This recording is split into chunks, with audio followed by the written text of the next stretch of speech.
Yo mga idol, kamusta? Sports Talk PH nga pala.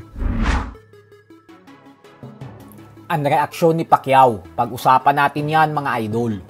Ngunit bago ang lahat ay huwag kakalimutang mag-subscribe at i-click ang notification bell button for more sports talk.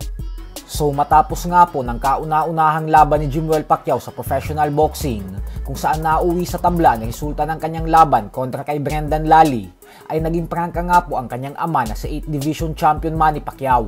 Nang matanong si Pacquiao kung sa palagay niya daw ay nanalo si Jimwell, ay prangka po itong sumagot na hindi niya daw alam. Pero maganda naman daw ang naging desisyon ng mga hurado na tablaan ang resulta kasi madami din umanong suntok ang ibinato ng kalaban.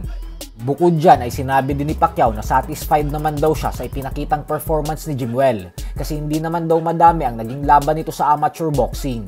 Pero naniniwala daw siya na may mas kaya pang gawin at ipakitang mas impresibo si Jimwell. Dagdag pa nito na at least daw ay ngayon alam na ng kanyang anak na hindi talaga madali ang pagboboxing.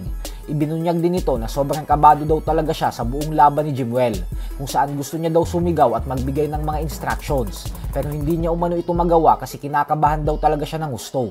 Bagay na ngayon niya lang umano naramdaman sa buong buhay niya. Habang ang kanyang asawa naman na si Jinky ay kitang-kita sa kamera na naiiyak na ito habang nasa kalagitnaan ng laban ang kanilang anak.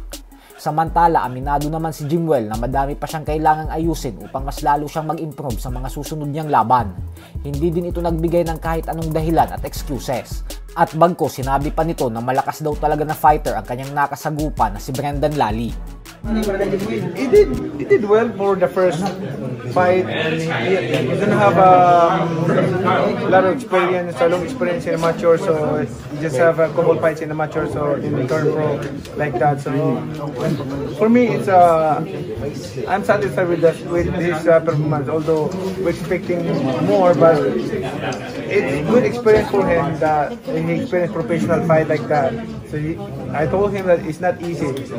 Ahead of time, I told him that, you know, this professional fight is not different to amateur, and also sparring or training like that. And especially it's your first time. So now I'm sure he'll learn a lot for this first fight. Sa kabilang banda naman mga idol ay agad naman nga pong bumanat ang trainer na si Jason Casimero matapos marinig na tabla ang naging laban ni Jimwell. Ayon kay Jason ay ganyan daw talaga ang boxing. Wala na tayong magagawa. Now you know. Hindi po natin alam kung ano ang pinapahiwatig ni Jason sa naging banat niya na ito. Pero suspetsya ng ibang mga fans na posibleng banat daw ito ni Jason sa Manny Pacquiao Promotions nang dahil sa ito ang unang event ng MP Promotions sa Amerika. At alam naman nating lahat na hindi maganda ang relasyon ng magkapatid na Casimero at ng MP.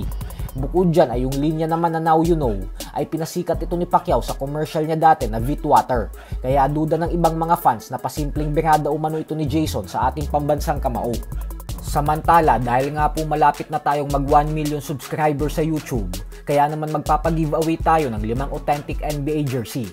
Ang kailangan nyo lang pong gawin ay mag-follow sa Instagram account at Threads na ito.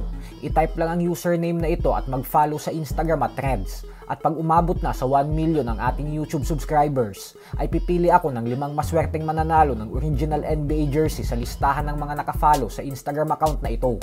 Paalala lang po na dapat parehong nakafollow sa Instagram at Threads para manalo.